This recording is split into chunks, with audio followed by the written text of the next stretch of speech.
Hello সবাইকে, নতুন একটা মিনি ব্লগে তোমাদের সবাইকে ওয়েলকাম। আমি চলে এসেছি ফুল নিতে। ভীষণ ভ্যারাইটিজ এবং কালারফুল ফুল ছিল, মনে ছিল সবই কালেক্ট করি, কিন্তু প্রচন্ড দাম ফুলের।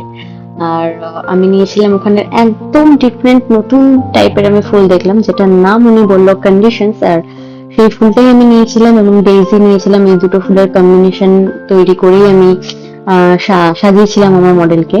মানে শুট ছিল পরের দিন, মানে 19 ডিসেম্বর বৃহস্পতিবার শুট ছিল। তো সেখানেই চলে এসেছি।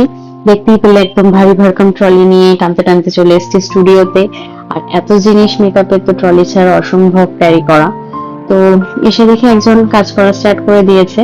তখন আমার মডেল পিয়ালি এসে উপস্থিত হয়নি, তো আমারটা একটু লেট হয়েছে আহ মানে শুরু করতে। তো আমরা মোটামুটি ফেস পুরো কমপ্লিট করে লাঞ্চে বসেছিলাম। লাঞ্চে ছিল চিকেন বিরিয়ানি, আর আমরা সবাই মিলে খেতে বসেছিলাম। সেটা একটা গ্রেট এক্সপিরিয়েন্স, মতলব ভীষণ ভালো এনজয় করেছি, আনন্দ করেছি। সেখানে ফটোগ্রাফার দাদা ছিল, কৌশিক দা, এবং যে ড্রেসার দাদা ছিল সেও ছিল। তো সবাই মিলে বসেছিলাম। আর পাতায় কম পড়েছিল, যার জন্য আমি আর দিদি এক পাতায় শেয়ার করেছি। সেটাও বেশ বেশ একটা ভালো এক্সপিরিয়েন্স। তো যাই হোক, আমি একটা নতুন রিসেপশন লুক ট্রাই করেছি।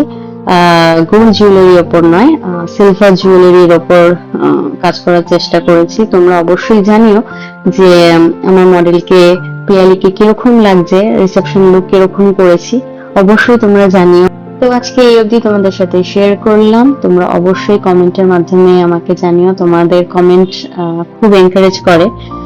তো আজকে এই অবধি, টাটা, বাই।